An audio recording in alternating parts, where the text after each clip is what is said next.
Getting ready for surgery is such a crucial time that you can take to prepare yourself. Why? Basically to get your body ready to embrace what's going to happen to it, mainly huge inflammation, prevent possible infection, and also help with the wound healing and recovery. I'm Kirstin Nussgruber from Kirstin'sCancerCare.com, and many of us cancer patients will face some form of surgery at some point during our cancer travels. Now, that can be a minor procedure like a biopsy. It can be a major procedure like removing cancerous tissues or even complete organ systems. So it doesn't matter whether it's minor or whether it's major, but it is a violation into the body, and the body needs to be able to recover from that. So is there something that we can do to prepare ourselves, and how much time should we give ourselves? So I want to focus on two main things today, just to give you a little bit of an edge when it comes to recovery and wound healing. So the first area I want us to focus on, and that's where we can really influence it with our nutritional choices, is which kind of herbs, which kind of supplements do we need to stop taking? Which kind of foods do we need to be eating? And I want you to think, reduce inflammation. That's what we can do with our choices. Remember that when we receive surgery, that's a process of inflammation. The body is going to react from a point of view of fighting this inflammation, this procedure that was done to it. So we don't want to add to inflammation through our choices beforehand. So certain things that we can focus on that we don't want to take are, for example, alcohol. Let's stay away from alcohol. Why? Because it really also affects the liver, and we don't want to add extra stress and extra burden on the liver when we're going to be pumped up with medications that the liver needs to break down as well and detoxify us from. Also, inflammatory foods, processed foods, let's just stay away and understand that many of the processed foods that we are exposing ourselves to are very, very inflammation causing. That includes sugary foods as well. And this is a time where we want to kind of move to embrace comfort foods, isn't it? But that's exactly the wrong thing to do at this point in time. We don't want to add to the inflammation. Keep that away.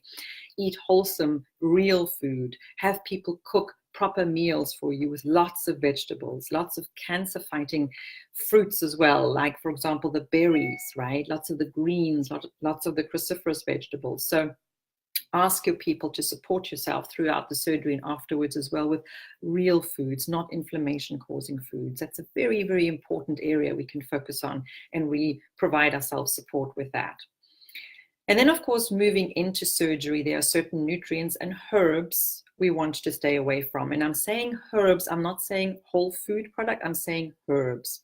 So a standard one that you will hear from the surgery prep team will be to stay away from vitamin E products and also fish oil products at least 3 weeks prior to surgery. Why? Because they can contribute to blood thinning.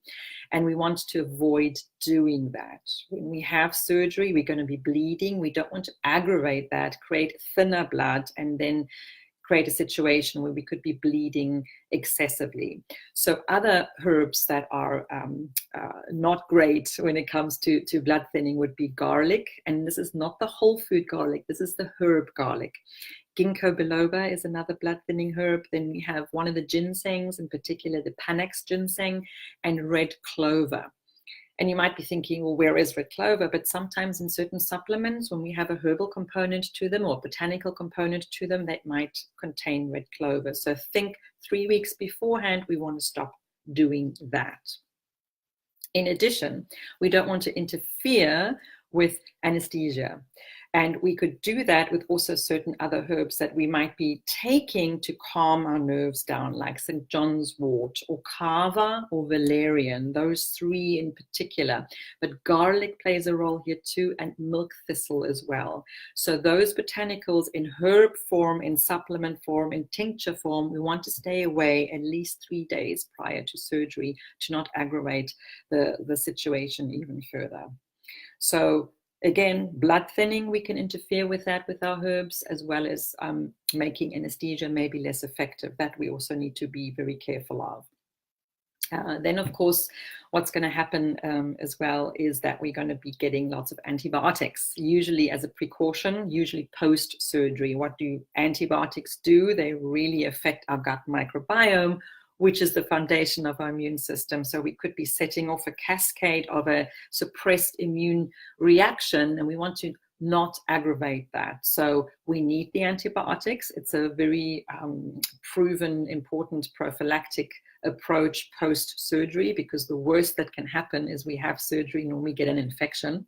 So let's work with that. Let's make sure that post-surgery we take a really good probiotic that has both lactobacilli as well as bifidobacteria strains in them. So a nice multi-complex probiotic is definitely advisable for a couple of weeks following surgery, just to calm that down and to counter the effects of the antibiotics that we might be receiving. And if we're taking oral antibiotics, of course, let's not take the probiotics at the same time. Let's leave a window of at least about 2 to 3 hours between taking an oral antibiotic and a probiotic as well, so we don't interfere here and basically nullify the effects of the probiotic. We don't want to do that either. Then there are a couple of enhancing nutrients that help us with the wound healing, with recovery. And so nutrients we want to focus on, and hopefully we're not deficient in before going into surgery. That would be the ideal scenario, is kind of getting a feel for where are we when it comes to those nutrient levels. And if we have enough time prior to surgery, I always advise my clients to do a micronutrient test, so we know where you are in certain of your antioxidants and in certain of these very crucial wound healing vitamins. And which ones are we looking at? We're looking at vitamin C in particular, zinc as well, want to look at.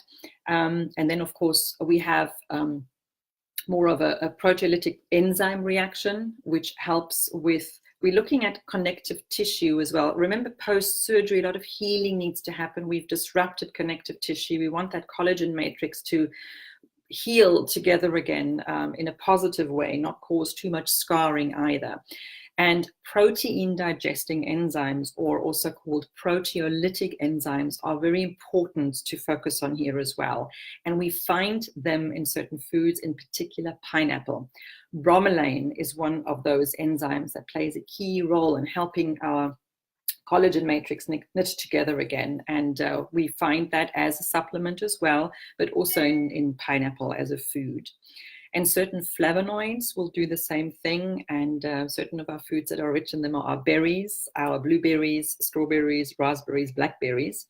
Same thing, they play an important role in helping this collagen matrix knit back together again. So focus on wound healing nutrients, vitamin C, zinc, the bromelain enzyme as part of the proteolytic enzymes. And very often you can get a proteolytic enzyme blend as well that contains bromelain. That's even better.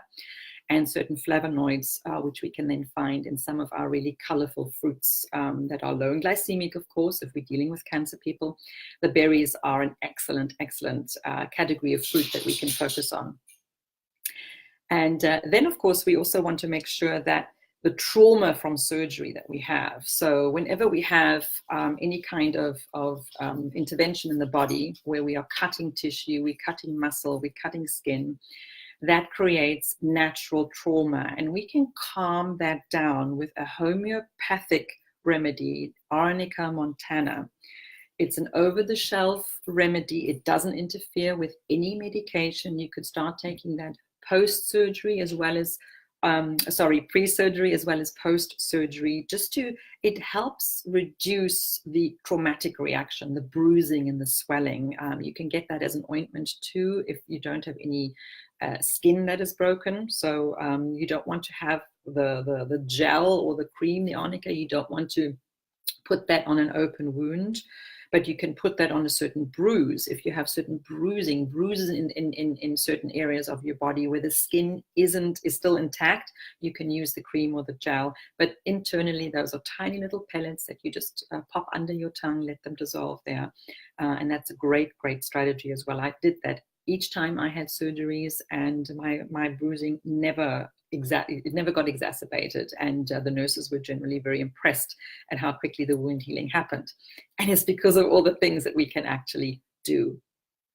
Now, there's also research when it comes to the biopsy, and I know there's great fear around biopsies because that's when a needle is inserted to extract some tissue to analyze whether this tissue is cancerous or not, that there's a risk of spreading or of microseeding of cancer cells. So the research shows that it isn't necessarily a risk factor in increasing the recurrence of cancer, because even though we have this microseeding happening, that the immune system can actually take care of that if that happens. And the one research I can fall back on, it's a particular study that says it only really happens in 22% of breast biopsies, but nevertheless, it is still a risk factor, and we can do something to counteract that. There's a nutrient we can look at called modified citrus pectin, and there have been some studies done on that. If we take that before a couple of, a couple of weeks, 2-3 weeks before a biopsy, and continue with it afterwards for a couple of weeks, that can actually address any possible floating around cancer cells. So that's again something that you can do from an empowerment point of view, just to work with the other tools that we have to try and figure out what type of cancer do we have. Because biopsies, I know the subject is controversial, but they do give us information what we are dealing with. And depending on stage of diagnosis that you add, there's so many other factors that play into that. We have to consider that. So we shouldn't reject a biopsy outright. We should work with it and understand when it is actually a good idea to have one. The second category I want to focus on in terms of getting ready for surgery has to do with how do we mentally prepare ourselves. And we again have a toolbox that we can rely on here. Very, very important is, first of all, for me to say, if you get a date for surgery, take a whole week beforehand and pretend that that's going to be your surgery date. So in other words, if your surgery date is on the 14th of the month, then imagine you're going to have the surgery on the 7th of that month. Why give yourself that buffer of a whole week? Well, we want to enter the surgery kind of in a rested state. We don't want to kind of slide into surgery because we've been trying to get everything organized and done, and people arrive on the day of surgery incredibly stressed out and anxious because we've just been running around like crazy. So by giving ourselves this bit of a buffer, we can then focus on ourselves, and we can arrive, focus on eating good wholesome foods, but also arrive well rested. Often those factors don't really exist, and that again suppresses the immune system. And we want to focus on, I am so sorry about that, but we are live, so these things happen. The connection between iPhone and iMac is just such that it's just going to come up on there as well. Apologies for that. So to get back to the mindset, so again, allow that buffer that week beforehand, and then use the tools. If you are not calm enough to meditate, and that's totally understandable, having surgery, a procedure like that is quite nerve-wracking, at least resort to a tool that is a little bit less of a challenge for your mind.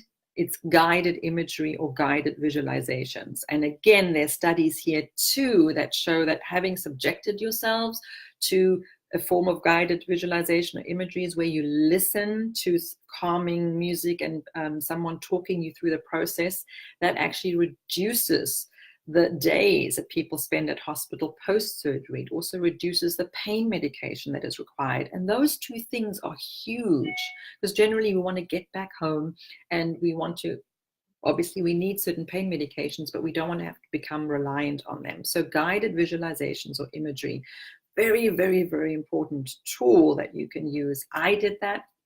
There's a really excellent CD called Preparing for Surgery, and you can find that at healthjourneys.com. It's a website. You can buy it as a CD or download, healthjourneys.com. They have excellent, excellent choices there. Do it.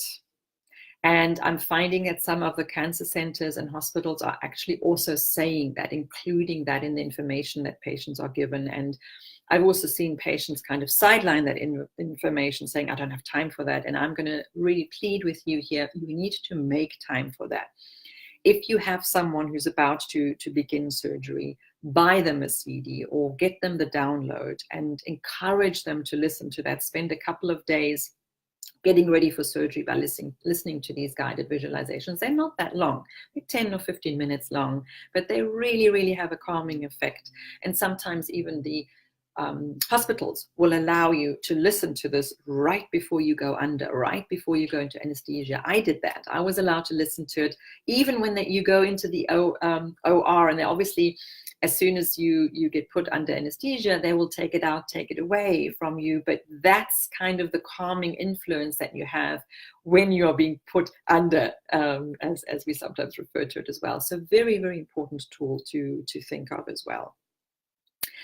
Acupuncture too has been shown to have the same effect, help with the wound healing, help a quicker recovery time, and help the body respond better to the surgical procedure and not see it as such a huge traumatic event. So receiving acupuncture before and as well as afterwards, as soon as you are able to travel and receive that kind of support also, in terms of pain management, in terms of wound healing. Because what we do with acupuncture is we tap into our energetic pathways, our meridians in the body. Now imagine if you are having surgery in some part of your body, you are disrupting that energy flow, and acupuncture can really kind of bridge that gap and help with the flow of the life force, or the qi, as in traditional Chinese medicine.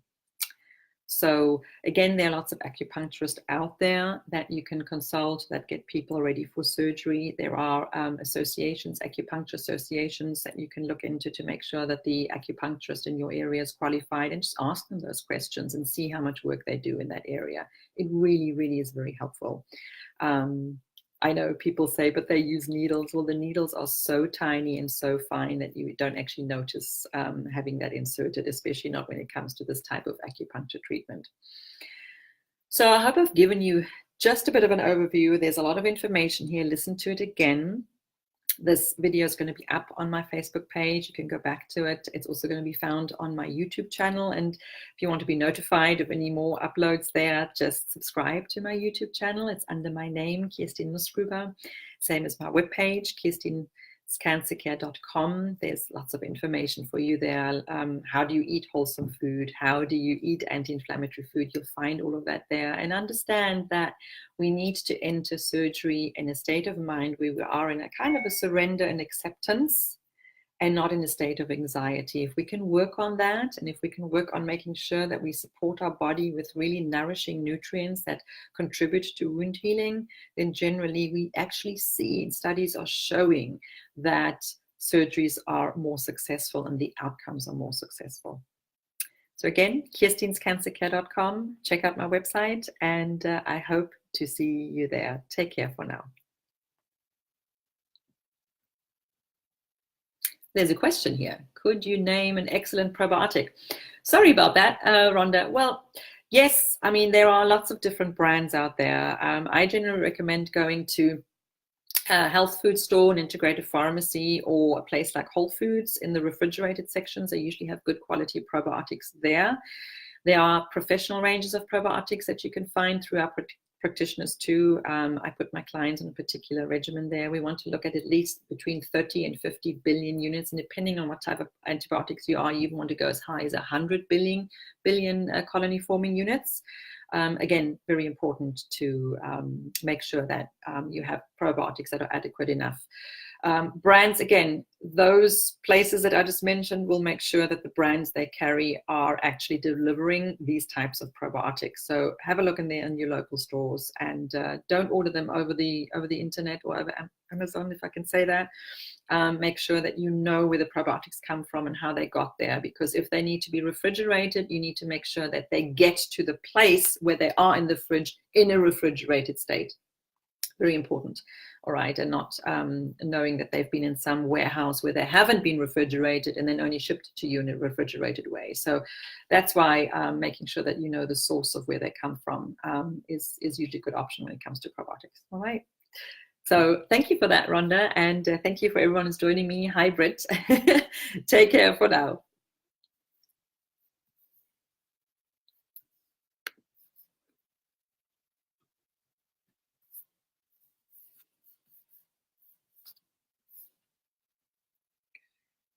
There we are. My mouse disappeared.